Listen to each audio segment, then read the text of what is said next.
It takes a while because, people, it's everything they do is a learned behavior pretty much.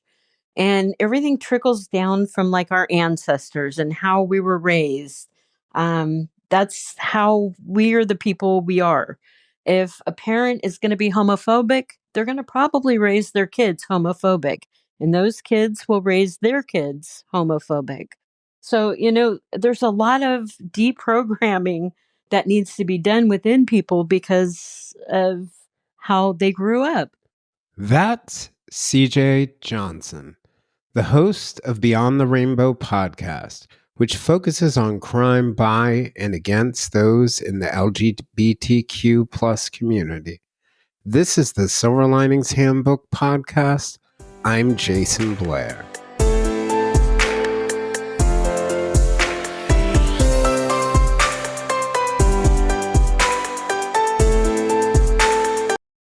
It takes a while because, people, it's everything they do is a learned behavior pretty much.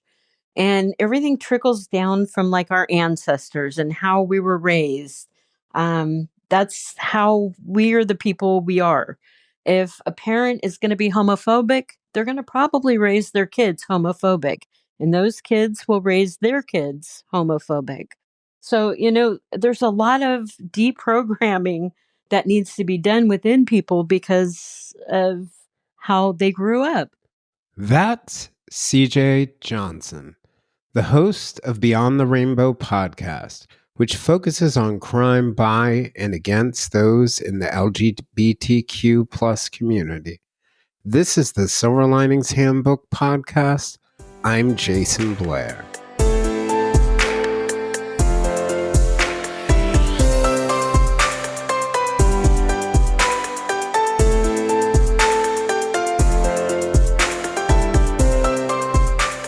CJ Johnson is the host of the Beyond the Rainbow podcast, a show about crimes committed by and against the LGBTQ plus community.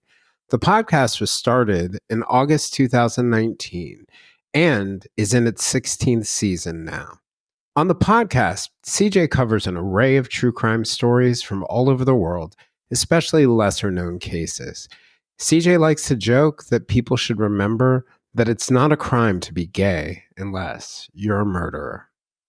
As a new podcaster in 2019, CJ said she was an avid true crime fan listener, and she was quite nervous when she began her podcast. Over the years, CJ has built quite a following within the true crime and the LGBTQ plus communities for her dives into lesser-known cases. CJ identifies as a lesbian and said that she started the podcast with the goal of bringing awareness to issues, particularly crime, within the LGBTQ plus community. CJ has covered well-known cases of victims like Matthew Shepard, the 21-year-old gay student at the University of Wyoming who was beaten, tortured, and left to die near Laramie, Wyoming on the night of October 6, 1998. CJ says she's also unlikely to cover high-profile cases like Jeffrey Dahmer, the gay serial killer, the Hart family tragedy where two lesbian women killed themselves and murdered their 6 adopted children in California by driving a car off a cliff, or the case of perpetrator Andrew Cunanan, a gay man who went on an infamous killing spree that stretched from Chicago to Miami, where he murdered world-famous fashion designer Gianni Versace. CJ says she believes those cases have been overdone and wants to put a spotlight on some of those lesser-known cases, particularly those that haven't been solved. The fight for LGBTQ plus rights has come a long way in the United States since the Stonewall Uprising of 1969 in New York, when gay drag queen and trans patrons of the Stonewall Inn in Greenwich Village fought back against police trying to arrest them. But according to the FBI, people in the LGBTQ plus communities are disproportionately targeted for hate crimes. Authorities also believe that there's a lack of reporting of all crimes by people who identify themselves as LGBTQ plus because of a fear of being discriminated against, leading to a lack of social support and justice for victims.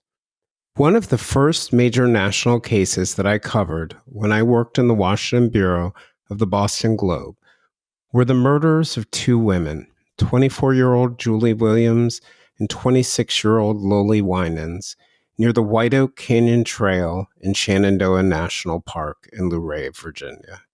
The two campers were found bound and gagged with their throats slashed at their campsite in the park in 1996. Once we discovered that the women were lesbians, we debated whether to publish the information out of concern about whether it would decrease the focus on the case. We and many others did. It took 3 decades to link the murders to a convicted rapist from the Cleveland, Ohio area. Since those days, I've noticed that many cases involving LGBTQ plus people don't get the attention they deserve. Sometimes they're treated less than human. CJ has a background in working with children and has lived in various places, including Hawaii, Louisiana, Northern California, and the coast of Oregon. CJ is the founder of the Darkcast Network, a collective of indie podcasts focused on darker topics such as true crime, the paranormal, dark history, and more. Today, we're going to discuss crimes committed by and against people in the LGBTQ plus community, the challenges of hate crimes and underreporting, what a lack of justice does to the LGBTQ plus community in terms of how it impacts victims, and the fact that perpetrators within the community are also less likely to face arrest, decreasing the amount of safety. We will also discuss the changes that CJ has seen that give her a bit of hope.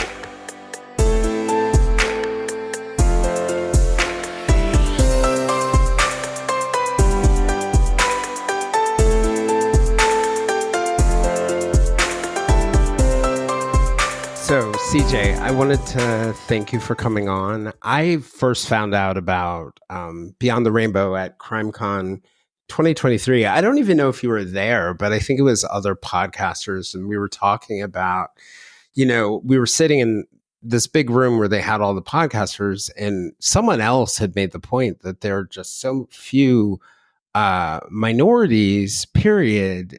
And they weren't just talking about the podcasters, they were also talking about the fans that were there. And we found like one podcast focused on, crimes with African Americans, and, not many hosts who were, minorities. There was Alice from the prosecutors was there, but not many hosts who were minorities, and no one who focused on LGBTQ issues. And my friend, who's also a podcaster, was like, "Oh, do you know CJ?" And I was like, "No, I don't know CJ." And he introduced me to your podcast, and I was really, really excited.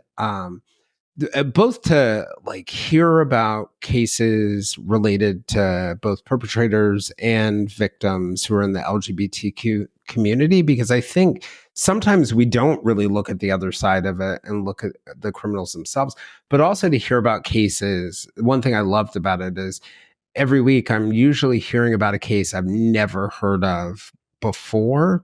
And it was so cool to finally connect with you online. And I know frequently we're reposting each other's posts and liking each other's stuff, but I'm really glad to have you here today. So, Well, Jason, thank you so much, first of all, for having me. I really appreciate being a guest on your show. You have a fantastic show, and what you do is wonderful. aw, that's nice of you to say. You sound better than some of my reviewers. So, I sound better than some of my reviewers. Trust me. Right? Yes, right. Exactly.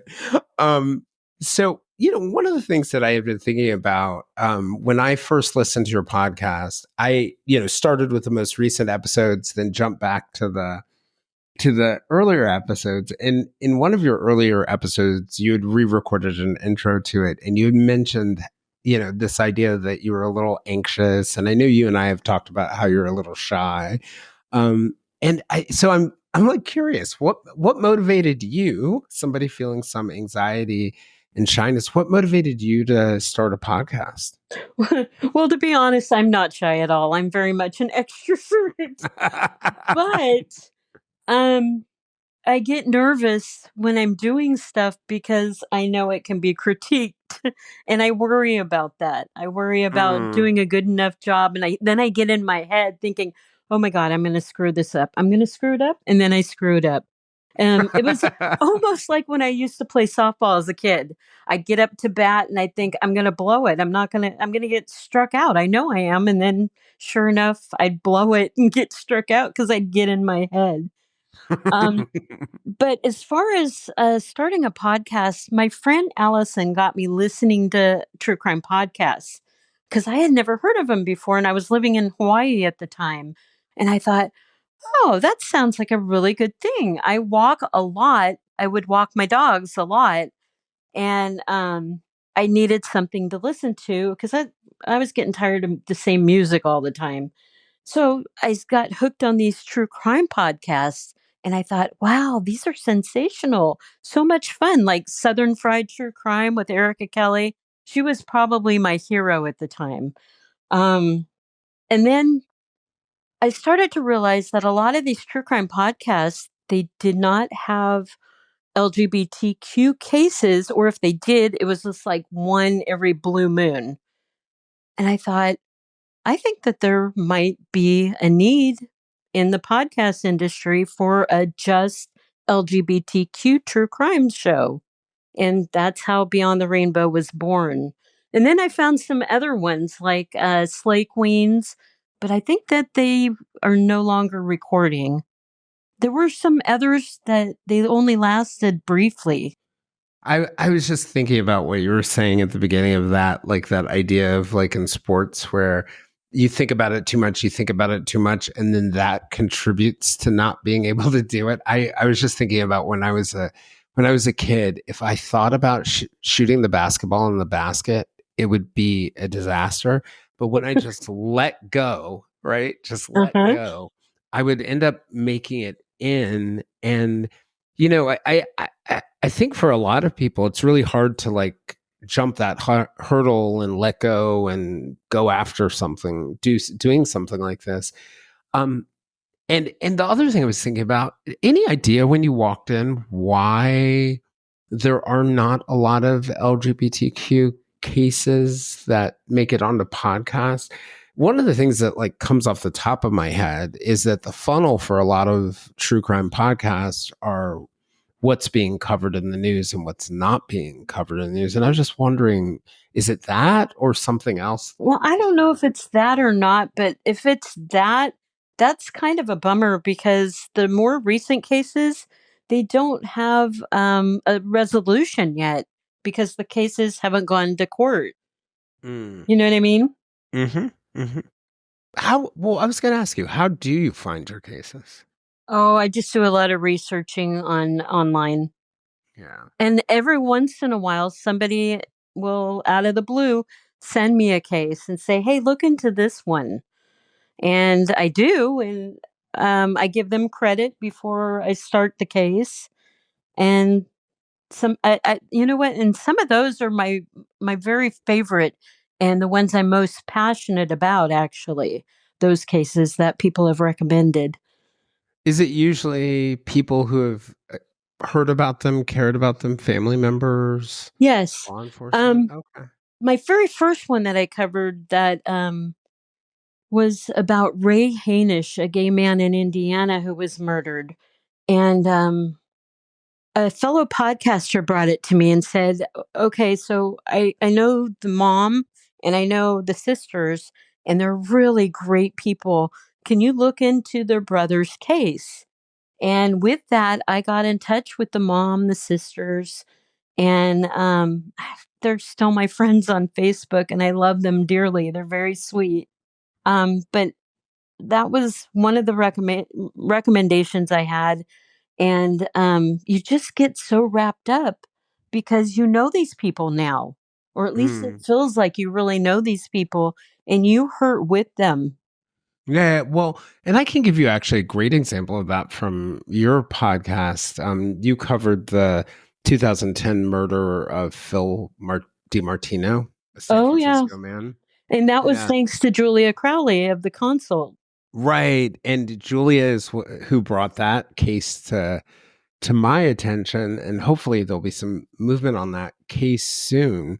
But Lisa DiMartino, Phil's sister, I know Right. I had been talking to her before, and she was so worried, because she had said that other people who had covered the case, didn't necessarily cover it with care or accuracy or other things like that. And she was so impressed, um, by the research you put into it, the context that you put into it.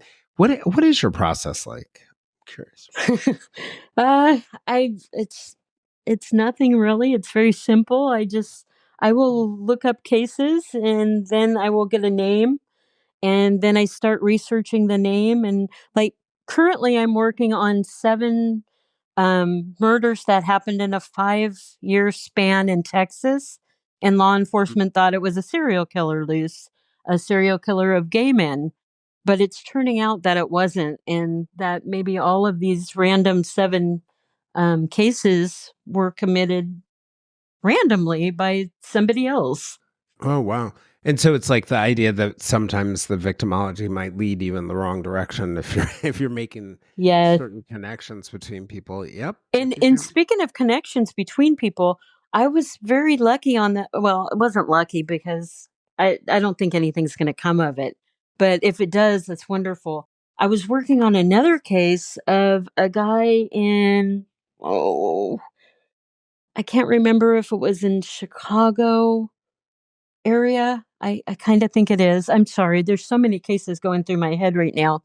Um, but there were extreme similarities between that and Philip DiMartino. It was Kevin Kluwer, and I want to say Chicago Boys Town. Is that where Boys Town is? Oh, that's interesting. That's fascinating because do you know Philip is from Chicago? That's Yeah, and oh wow. Lisa told me that, and I didn't know that when I covered Kevin's case. But Philip was living there, she said, at the same time that Kevin was murdered. And it was a Hispanic speaking man that murdered him, apparently, allegedly. Yeah, because Boys Town it's sort of it's a Chicago neighborhood. I Okay. forget what they call it now. It's like something or other. But yeah, it's just a northern Chicago neighborhood. That's such a fascinating connection. The Well, as I was covering it, researching it, I was, oh my God, this sounds like Philip's case.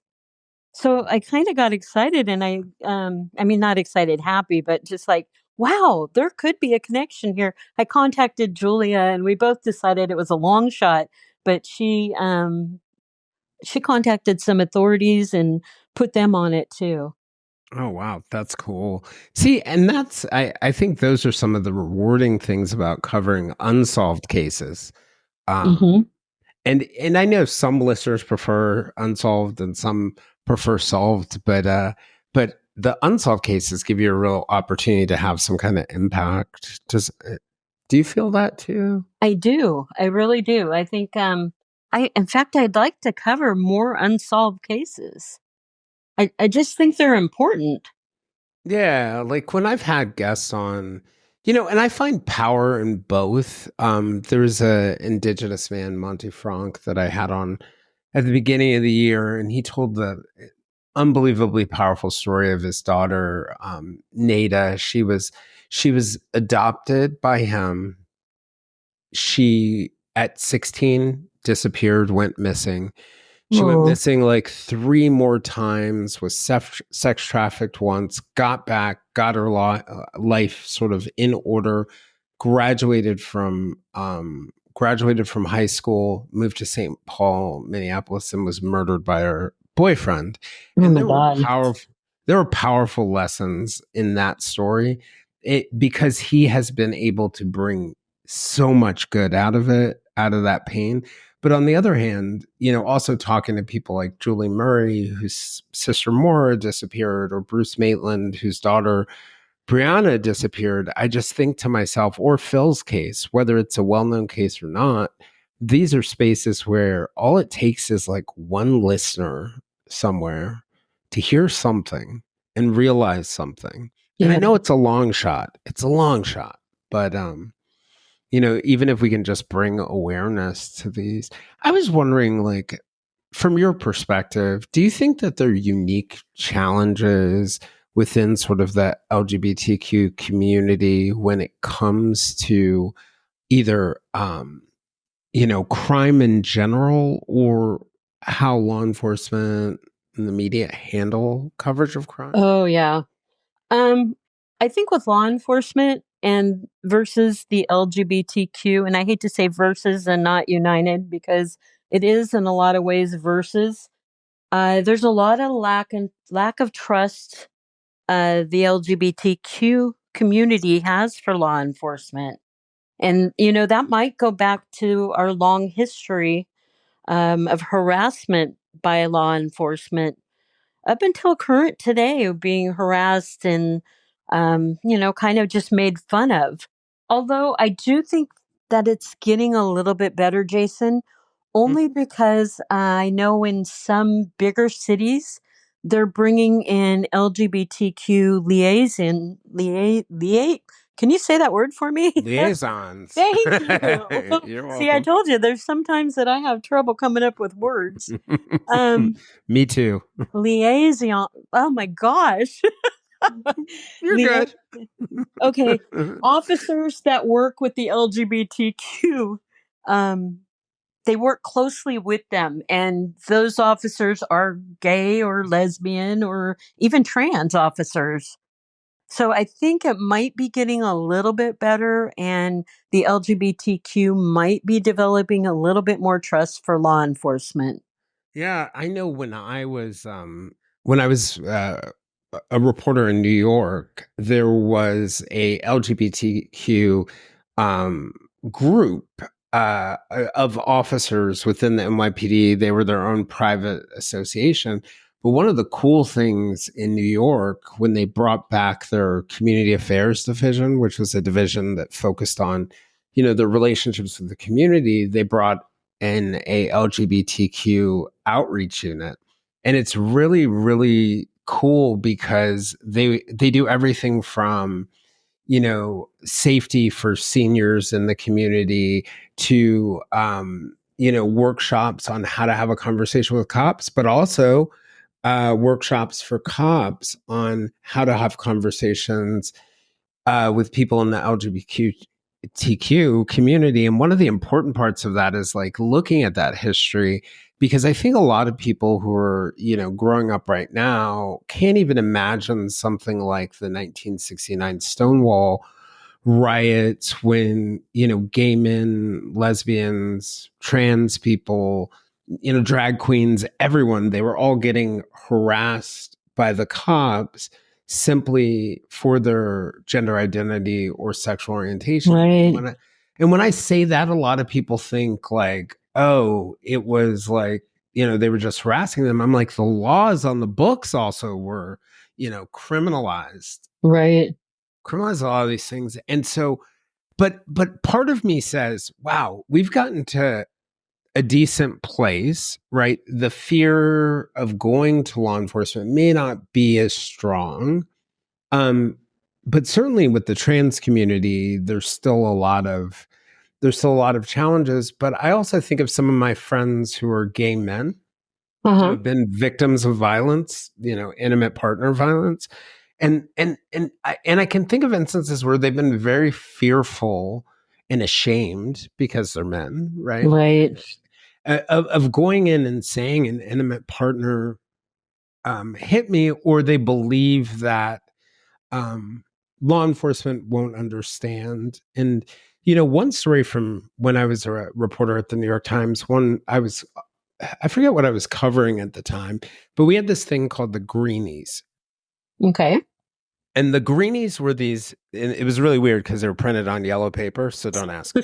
But it was like a collection of articles from the week, and one of our editors went through the articles and marked like, hey, this is a beautiful line, or this story was really excellent told, or in this story we should have done this or that.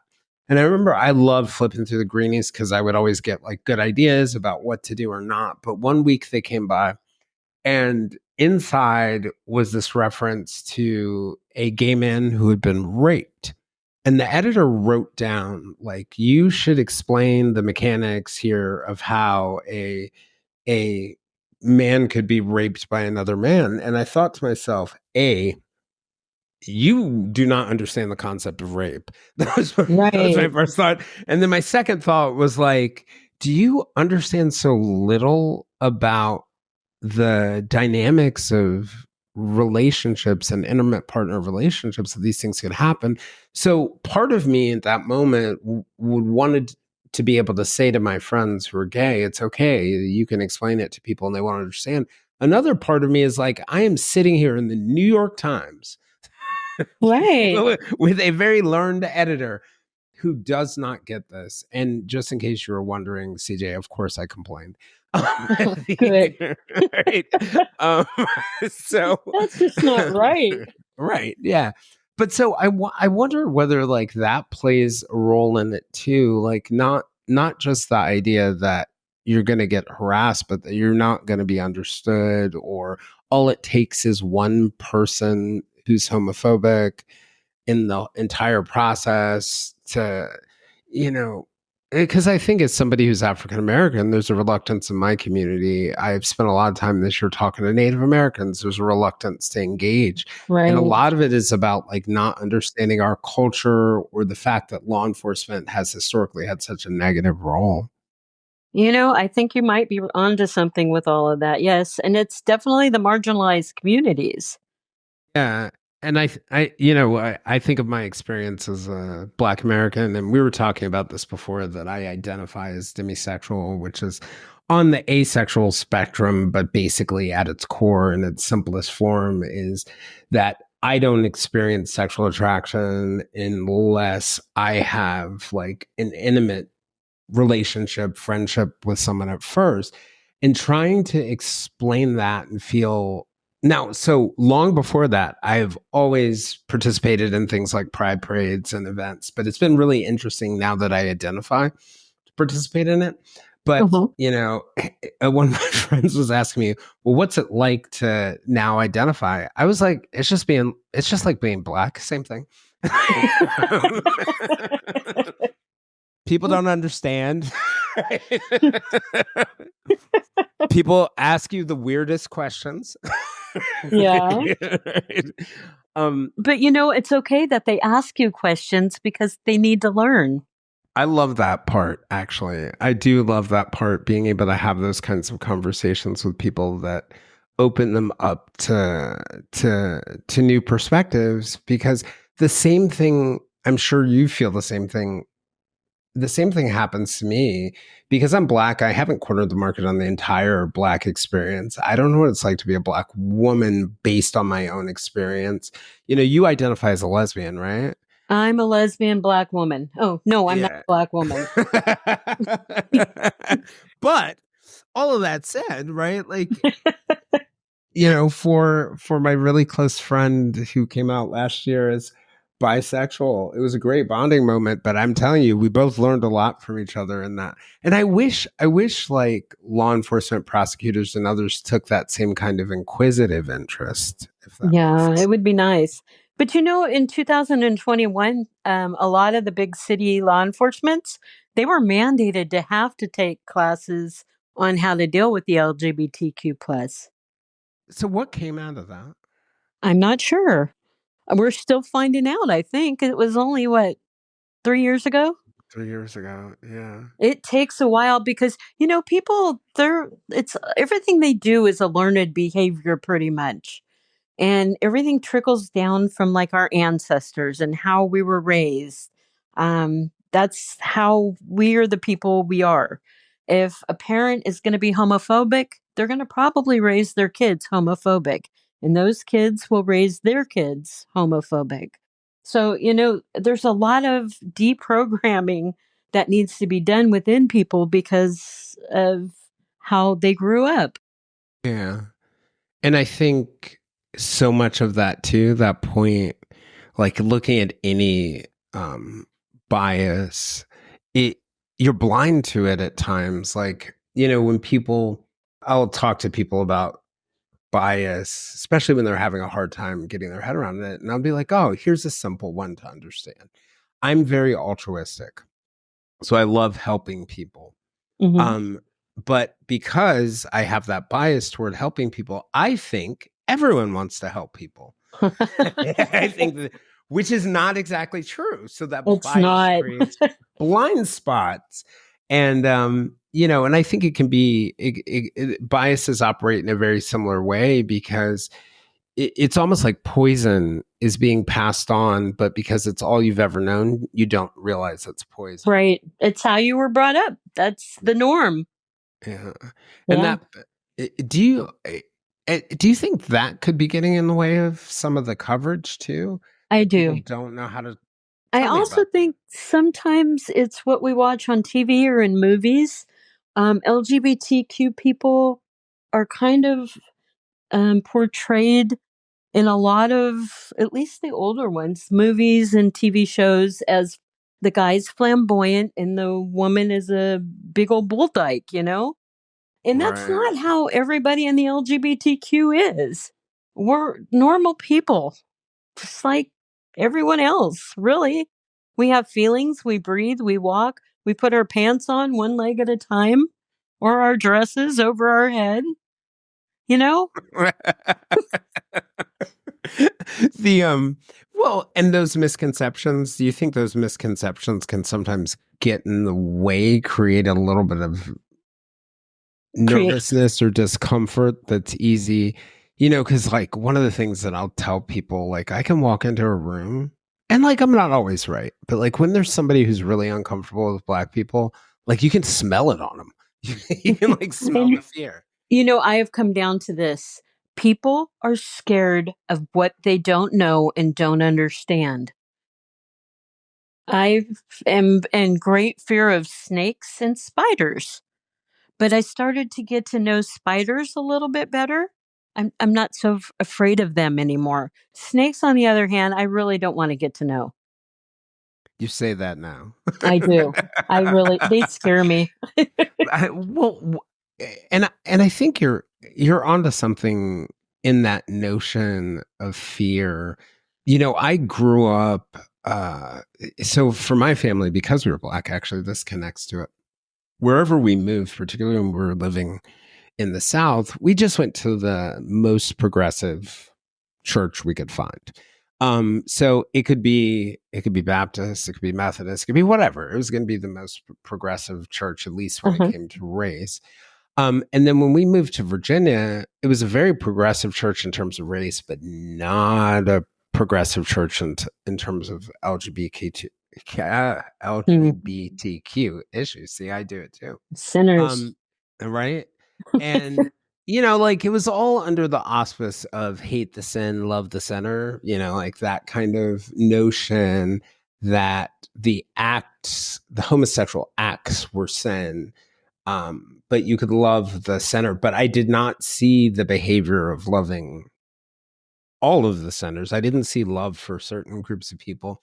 So then I went off to a religious college for my first year and I made it one semester. But one of the biggest issues that one semester was getting into these like discussions on in our dorm room floors about all sorts of different topics. But one of them what was and burning issue at the time. This is pre gay marriage, but it was the rights of LGBTQ people, and I was inevitably on the opposite side of it. The RAs would like pull out the Bible and read a verse, and I'm like, "Have you seen that verse in Greek?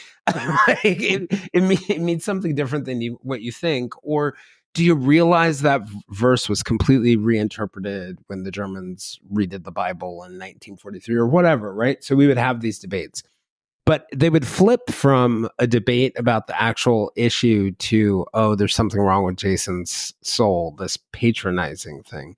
And that actually ended up being the issue that caused me to break from the church. Because as a Black American, I saw it as you should not treat anyone differently for who they are Because if you'll do that to people who are gay or who are lesbians or bisexual, you really want to do that to me too. Yeah. Jason, you know I have a problem with organized religion, and that's mostly the reason why. Because of how their book, which I call the fictitious book, the Bible, is interpreted by so many different ways by different people, and it's always to fit their needs. So I'm guessing you don't believe in the doctrine of inerrancy. Yeah. No, no, I no. do believe in God, believe it or not. But Oh, I my did. God is a loving God who loves everyone. Yeah. Mine is too. Mine is too. And, after that, I went off to the University of Maryland and I was like the first person with the allies sticker on the door and other things like that. But when I was at Maryland, toward the end of my time at Maryland is when Matthew Shepard was killed. Oh, And, you know, I'm probably at the time, let's see, it was 1998. So, or 19, yeah, it was yeah. 1990. Yeah, 1998. So I would have been like right around his age. I would have been a year older than him. But, for people who don't know the story, Matthew Shepard, 21-year-old University of Wyoming student, beaten, tortured. And at the time, there were reports that he was tied to a fence, but I think that those ended up not being true. But the story or the defense argument was that Matthew had made a pass at at one of the men who attacked him, and that was their defense. And I found it baffling to me to think that you could protect yourself from criminal complications by arguing that somebody made a pass at you. Like if a woman made a pass at me at a bar right now and I beat her to death, that her pass would not generally be considered a defense. You do realize that there are still 30 states in the United States here that allow that defense. We only have 20 states, with Michigan being the latest one, that have banned the gay panic, trans panic defense. Wow. That's I didn't know scary. that. Yeah. I did not know that. And I think it goes back to what you were saying before. Like, we really fear that which we don't know. And the only way to really, to your point, the other point you were making about educating people, is the only way to really get to know something is to try to explore it Research and it. yeah, and find out and experience it and meet new people. Heck yeah. Well, one of I the I things, have to be honest. I used to be yeah. very scared of trans people Hmm. until I started to meet them. And I actually, so for 30 years, I worked with the city of Sacramento in a daycare program. I was a director of a daycare program, very busy one on a Sacramento City school campus. And one set of parents I had, they were two lesbians and they had a little girl. One of the parents, one of the moms, um, she broke away from her partner and got with a trans man. So I got to know him a little bit. And as time went on, that lesbian mother actually transitioned to be a trans man. They are not, and I say they, trans people are just like you and me, you know? Yeah. They're human, they're loving, they love with their whole heart. They can be good parents and they are good parents.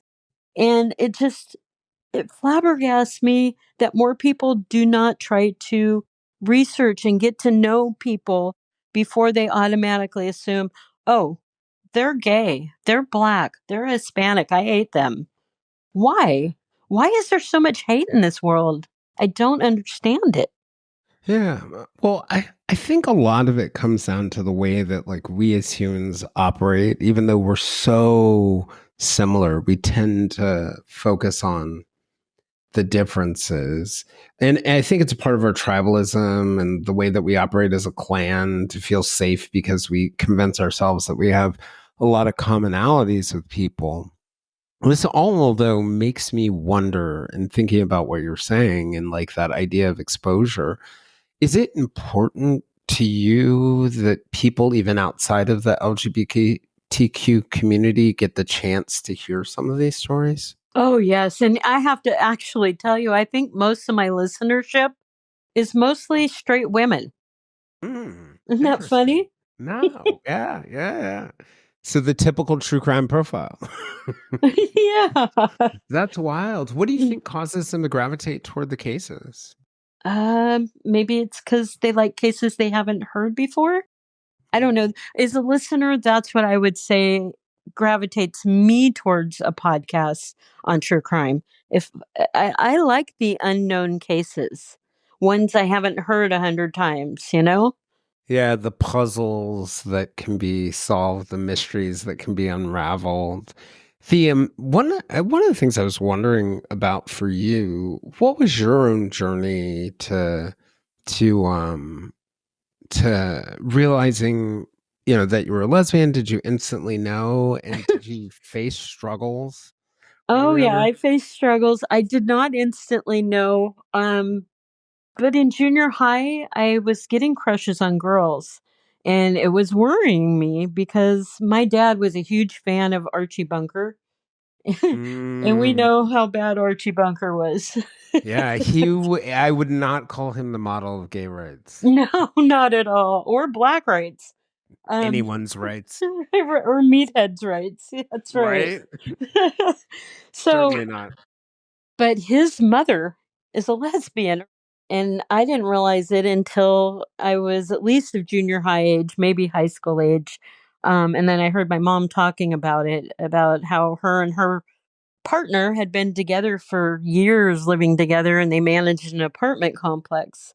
Um, so for me, I had crushes on girls, and then I found an article in Teen Magazine saying it was okay for girls to have crushes on other girls. It was completely Mm, normal. So I figured, oh, thank God I'm normal. Woo. So nice. I went through high school. I had a boyfriend, but I definitely did get crushes on girls still, even through high school. And then I don't think I came out until I was like 26. Oh And wow. that was, I saw a girl I really liked. We used to have these things called, what were they? There was before the real internet. We had these little, like, community places where you could go chat 4 people at a time Yeah, on your like computer. the bulletin where you get on Yeah, the boards bulletin together. boards, Yeah. that's what they Yep. were, Yep. and that's how I met her. They had put this pizza thing together in Sacramento for one of the bulletin boards I was on, so I went to it and I saw her and I went, "Wow," and that actually was my baby mama. Um, Wow. yeah, Wow. Oh and as wow. so that's when I kinda knew, and she was really the only one I was with for 18 years. So what was it like? I have to imagine that the moment where you realized as a kid, like in reading that teen magazine, that like it's okay to have crushes on women. It was just a big relief. Yeah. Because Yeah. I was a softball player, and I'd go to the softball complex and watch some of the games with my mom, and her and I would giggle and call the more butchy looking girls shims, she hims, which is Mm. horrible. So, I had my share of making fun of the LGBTQ as well. And how did it feel like in that moment when you're 26 and you first came out? Was there something freeing about that for you to be? No, not at all. It was very scary, and I think I had a little nervous breakdown even because Mm, I was trying so hard to hide it from my family, from my work life. I just didn't want anybody to see me out. And then I saw a girl that worked for me out at one of our gay clubs, and I freaked out. But then I started realizing, well, she's here. But then it turned out she was there with her lesbian friend. She mm. was straight, but Well, at least you knew she was friendly. yes, That yes. part is there. But I Well, still didn't want her blabbing it to anybody at work. And my little nervous breakdown happened when I was grocery shopping one night after work. And I was talking to the checker, and all of a sudden I just started laughing and crying at the same time. It was just a weird sensation. Well, I guess you're actually kind of getting at some of the things that we were talking about it's the same sort of ethos that's behind the challenges for a lot of people in these communities to go to law enforcement or to get help relate to the exact sort of things you're talking about, that fear of people finding out, the fear of being judged, the fear of being misunderstood.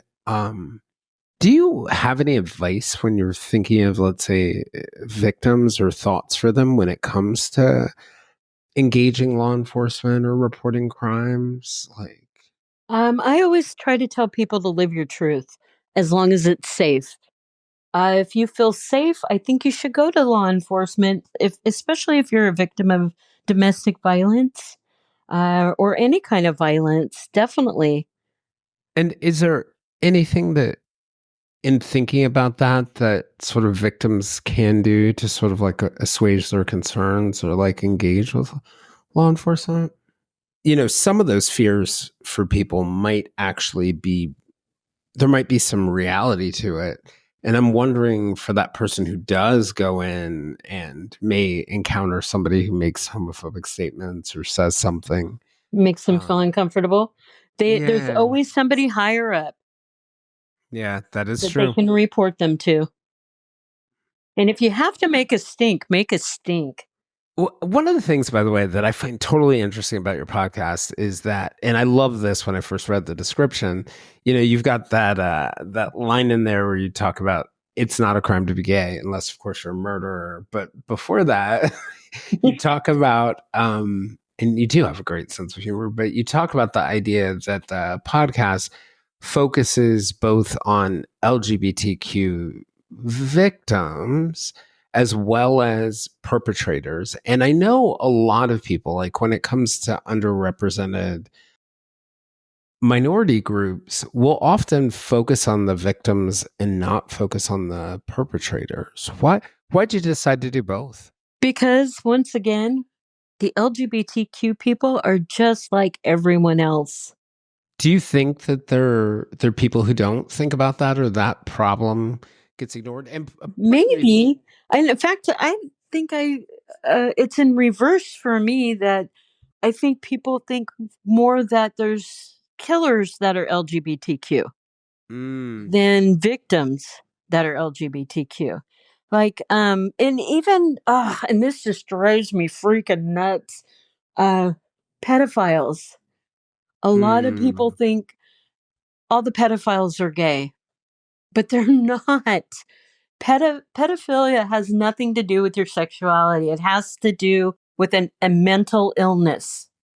Well, and I think one of the things that, I think shocks a lot of people is that when the research, um, what we know about pedophilia and what we know about offense is that more than likely, men are more likely to actually act on pedophilia than women who who are pedophiles, but there still are plenty of women who have that attraction. But almost all of the research for the last 40, 50 years has said that the typical pedophile is an older, straight, white man.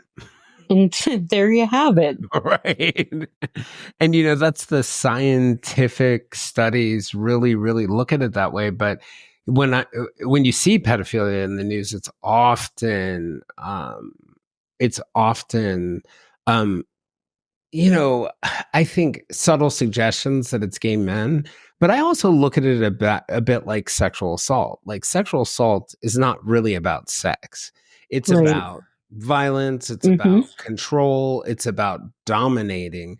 And pedophilia is not really about your sexual orientation, and it's about being attracted to children. And for some people, those are going to be children of the same sex. Some people, they're going to be children of different sex. Some it's going to be both. Right. Um, and how do you think we tackle some of those stereotypes? Just education? Oh, um, I'm not really sure. I have to be honest. I don't know. I don't have a solution for that other than educate. That's like my Yeah. solution to everything, I think. You're an educator at heart, though, so it makes sense, I am a right? little bit, yes. So, we both covered the case of Phil DiMartino, who we were talking about before, because Julia Cowley brought the case to both of our attention. And, a couple weeks ago, we had an episode focused on his case, and there have been some progress and advances, and I would actually say media coverage has played a role in some of the advances in the case. I'm curious, like for you, what do you hope comes from covering cases like that one? I would just hope for some unicorn justice, I think. What's unicorn justice? It's justice, but with a little flair. A rainbow, maybe. Maybe. So, Well, the rainbow crimes, unicorn justice. uh, one of the things too, the Darkcast Network, which is you founded this collection Yeah, of podcasts. You guys do all sorts of things, I love them. paranormal, true crime. Like there's a great collection. How many podcasts do you guys have now? We currently have, I believe, 33, and we're always getting new ones. It's wonderful. And all That's we are is indie podcasts with a dark side. and one of the cool things about it, and I can't remember the name of it. You guys have a feed where that drops episodes from different ones of the podcast. Yeah, it's called Spotlight on Darkcast. And Yeah. it's what I like to call a buffet of yumminess because it's a little bit of everybody and it's perfect to binge if you're house cleaning, taking a long walk, a long drive, because it just goes from show to show. Well, and one of the things too that I love about it is that idea that you could get exposed. You might go there because you're interested in one topic, and you could get exposed to like five, six, seven other kinds of Yeah. All the topics and shows are a little topics. bit different, but some Hmm. of them are the same genre.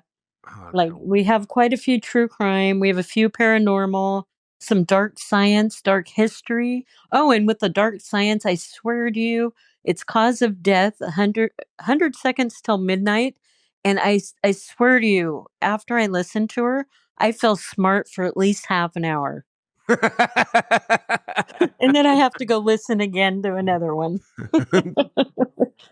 like for your podcast, I don't know whether you have plans about where it's headed in the future or what you're going to do, but like when you feel best about the work you're doing, you know, and when you're sort of thinking about what you want to accomplish and what impact you want to have, what kind of impact do you want to have?